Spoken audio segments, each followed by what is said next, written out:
Maranatha, Tuhan Yesus segera datang. Saya Wanda Dumais dari Sydney, Australia, kembali lagi bersama dengan Anda dalam program Sound Doctrine untuk menemani renungan pagi Anda saat ini. Saudara yang dikasihi Tuhan, saya ingin berbicara mengenai topik kasih karunia Allah yang mendahului keputusan manusia. Saudara, Allah kita itu adalah Allah yang merancang segala sesuatu dari awal sampai akhir. Tidak ada sebuah program pun yang luput dari perhatian Allah. Artinya, rencana Allah itu terjadi di dalam kekekalan dan berlaku dari kekal sampai kekal. Ini juga membuktikan bahwa Dia adalah Allah yang brilian dan dahsyat. Allah yang hidup. Begitu, Allah yang hebat, Allah yang luar biasa.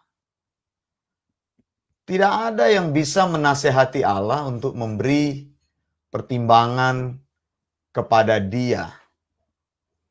Nah, saya ingin bicara tentang kasih karunia itu yang disebut dengan doctrine of free grace atau grace alone, atau doktrin yang bicara mengenai kasih karunia Allah semata-mata.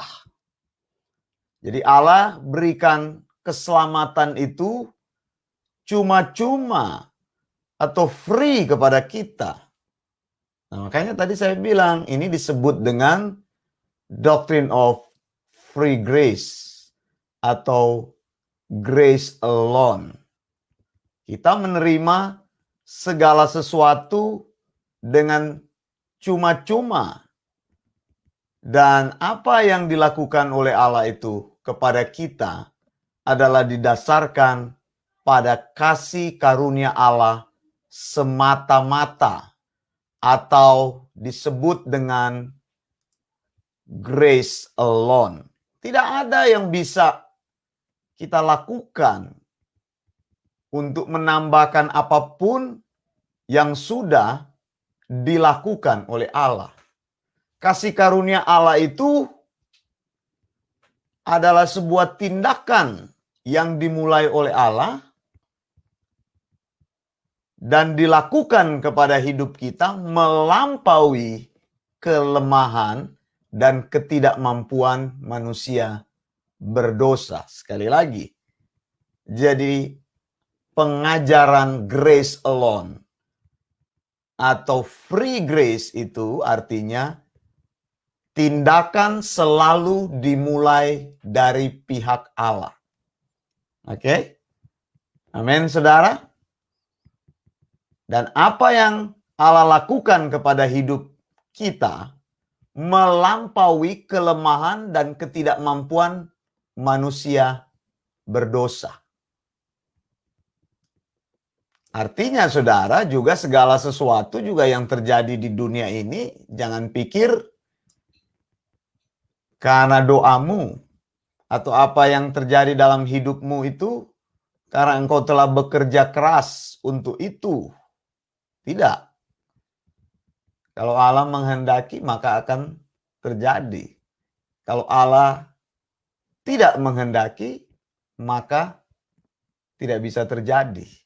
Nah, kasih karunia ini adalah kasih karunia yang aktif. Penuh kuasa untuk mengubahkan orang. Allah sendiri yang mempunyai kekuatan untuk membuka hati manusia. Kalau Allah yang membuka hati manusia, maka tidak ada yang bisa menolak kasih karunia Allah. Orang yang jahat sekalipun, orang yang menolak dia dengan keras sekalipun, tidak bisa menolak dia ketika dia datang dengan kasih karunia yang aktif. Amin, saudara. Manusia mungkin bisa memilih tidak taat. Manusia mungkin bisa memilih melakukan kehendaknya sendiri. Tapi ketika Allah memutuskan, maka kasih karunia itu akan memutuskan kehendak apa yang Allah kehendaki bagi orang itu, sehingga orang itu tidak bisa berdalih. Makanya kita berkata, hidupku adalah karena kasih karunia Tuhan. Aku menjalani apa yang Tuhan nyatakan dalam hidupku. Kalau Tuhan membukakan jalan bagiku, maka jalan itu akan terbuka. Tapi kalau Tuhan tidak membukakan jalan bagiku, maka jalan itu akan tertutup. Lalu apakah kita tidak menambahkan apa-apa ke dalam karya Allah dalam hidup ini? Atau kita menerima segala sesuatu dengan kepasrahan? Ya tidak. Bukan begitu. Kita tidak hidup bergantung kepada takdir. Ya kan? Banyak orang yang lain berpikir, ya sudah takdirnya, ya seperti itu. Ya tidak. Kalau engkau menjalani hidup ini dan sesuatu terjadi dalam hidupmu, misalnya penyakit. Kan ada banyak hal yang tidak bisa kita tolak dalam hidup kita. Kita mengalami sakit penyakit. Bukan Allah yang mendatangkan sakit penyakit kepadamu, tentu saja bukan. Tapi kita harus berikhtiar untuk sembuh. Itu maksudnya. Dengan cara apapun, dengan kekuatan, maksud saya cara apapun adalah cara yang benar, begitu. Ya bukan karena ketakutan Anda pergi kepada penyembuh-penyembuh jalanan itu yang seperti di Balikpapan atau Kalimantan itu. Begitu, langsung ditepuk satu kali. Begitu ya, saya lihat penyembuh jalanan itu memakai nama Yesus, ditepuk begitu satu kali. Tapi penyembuh jalanan itu takut juga kena sakit begitu dia. Jadi dia tutup juga mukanya dengan dengan masker juga begitu. Bukan itu maksud saya ya. Maksud saya segala usaha kita lakukan untuk kesembuhan kita, tentu usaha-usaha yang benar di jalan Allah. Jadi keputusan-keputusan Allah yang absolut dalam hidup kita bukan berarti kita ini menjadi manusia yang pasrah. Yang saya maksudkan adalah tindakan yang pertama. Bahwa Allah yang membawa engkau kepada dirinya sendiri. Bukan kamu yang memilih Yesus. Tapi Yesuslah yang memilih kamu. Amin. Katakan amin. Jadi kalau kita percaya kepada Yesus, itu karena pilihan Allah dalam hidup kita. Karena kasih karunia Allah yang aktif membawa kita kepada pemilihannya. Ini yang disebut dengan grace alone. Ini yang disebut dengan free grace. Mengapa? Karena kita tidak perlu bekerja untuk mengalami anugerah keselamatan Allah. Dan selanjutnya Allah akan terus mengerjakan perbuatan-perbuatan yang ajaib di dalam hidup kita menurut kasih karunia-Nya itu.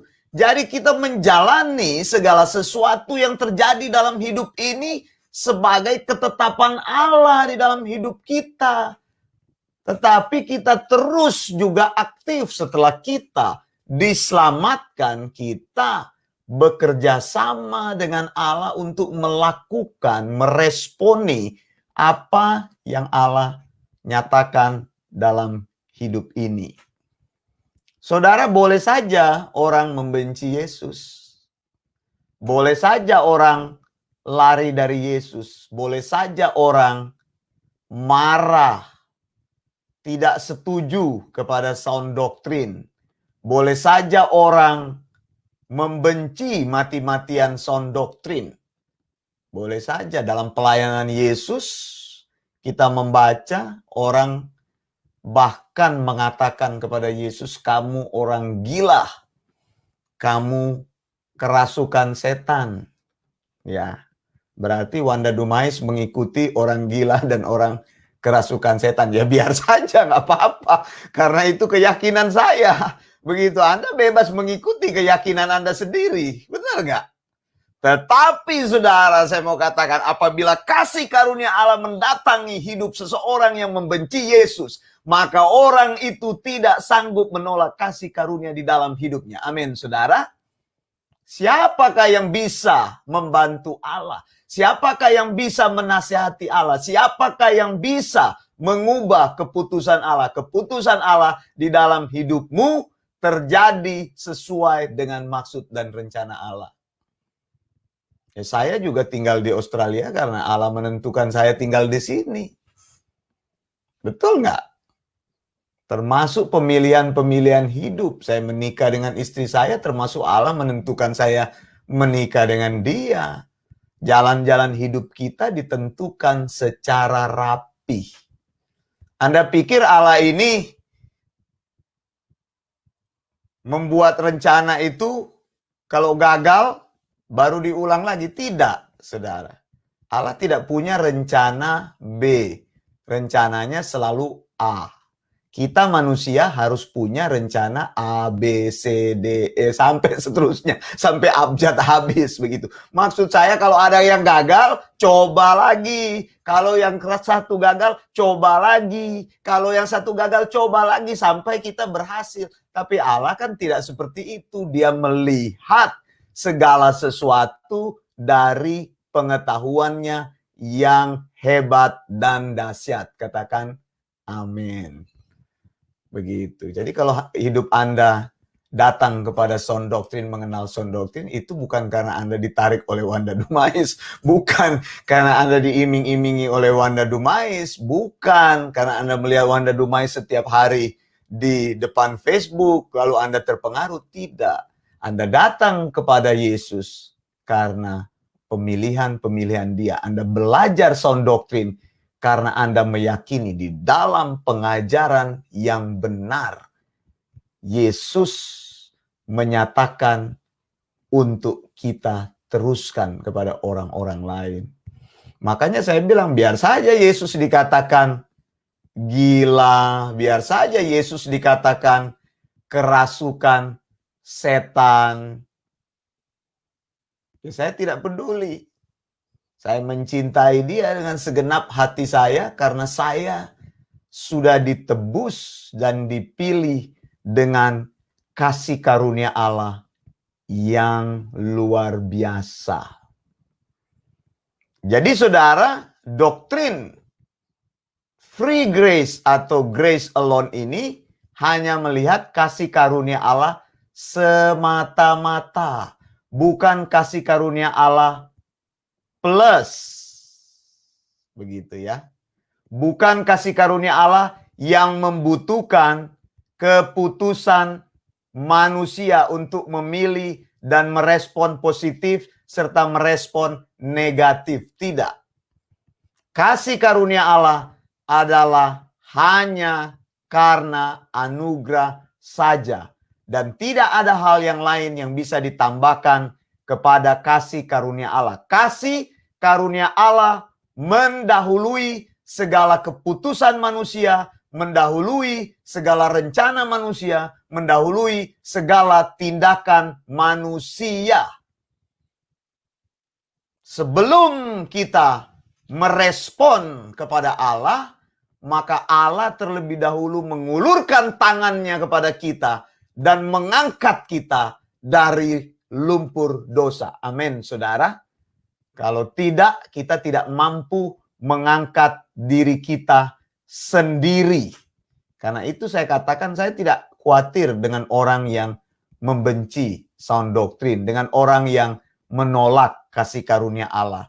Saya tidak membenci kepada orang yang berkata jahat kepada diri saya, atau orang-orang yang memfitnah sound doctrine. Tidak.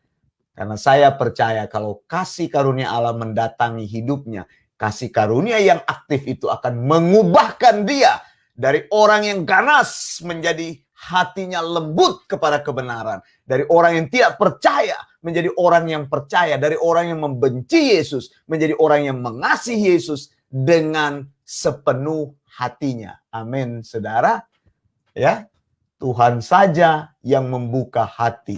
Kalau dia bisa membuka hati Paulus, orang yang membenci kekristenan, orang yang bahkan menutup gereja pada waktu itu, orang yang menghalang-halangi pemberitaan sound doktrin, bahkan orang yang betul-betul ingin supaya sound doktrin ini tidak bisa terdengar di mana-mana. Tapi yakinlah, Allah sanggup membuka dan melakukan keputusannya, dan tidak ada manusia yang bisa menolak kasih karunia Allah. Karena kasih karunia Allah itu adalah kasih karunia yang cuma-cuma. Terpujilah Allah karena kasih karunia-Nya. Saya Wanda Dumais dari Sydney, Australia.